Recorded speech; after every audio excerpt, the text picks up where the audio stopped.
His voice cut through the morning air like a blade. Gravel, broken teeth, desperation.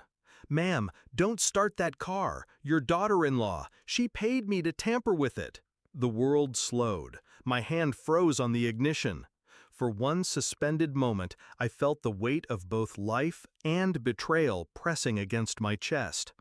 I stepped out, calm, cold, and I looked at the trembling man who had just saved me. My daughter-in-law, Leela, sweet smile, polished manners, the perfect mask for a predator. When she married my son, I welcomed her with open arms.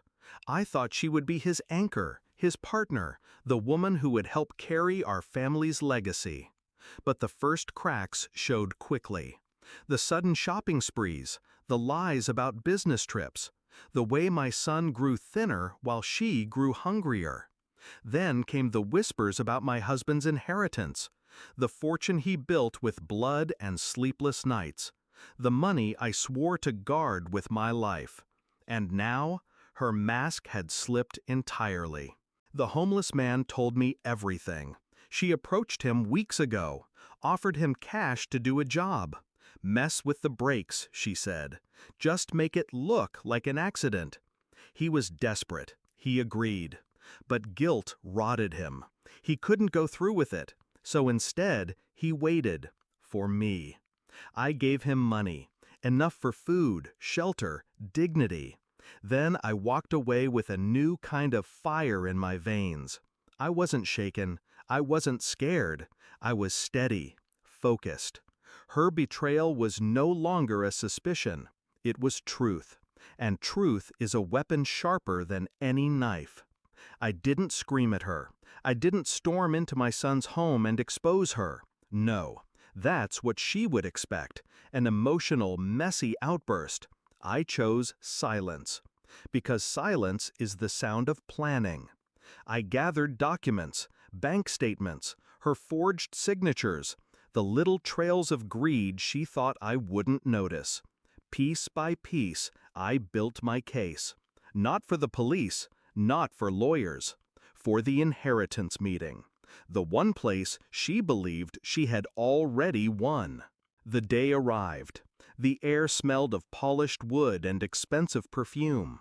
The boardroom was filled with lawyers, trustees, and family, all seated around the long table like vultures waiting for the carcass. And there she was, draped in silk, dripping with jewelry she hadn't paid for. Leela, my son's wife, my husband's would-be usurper. She smiled when she saw the empty chair reserved for me. She thought I was dead. But then, the doors opened, and I walked in. Her face cracked, the color drained from her cheeks, her lips trembled, and then she fainted. Gasps rippled through the room.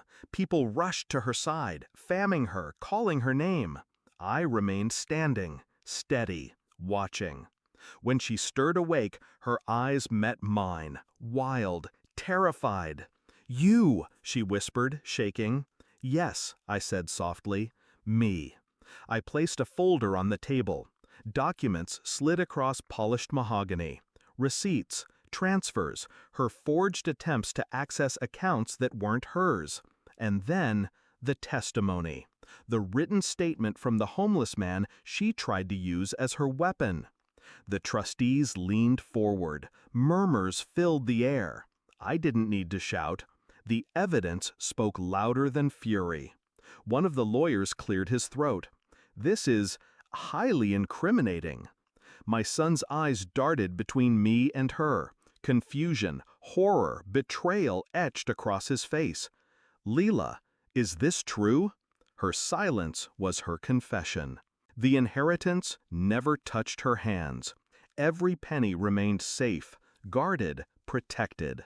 As for her, she vanished, a leech without a host. My son, broken, came to me days later. His voice cracked with shame. "Mom, I didn't know. I swear I didn't." I stopped him. "I know, but you must live with what you chose not to see." He wept. I didn't, because I had already buried my grief the moment I stepped out of that car. That day, I understood. Love blinded me, but betrayal sharpened my vision. Now, when I close my eyes, I don't see her face. I see the look in her eyes when she realized I was still alive. That's the image I'll keep, because survival is the sweetest revenge.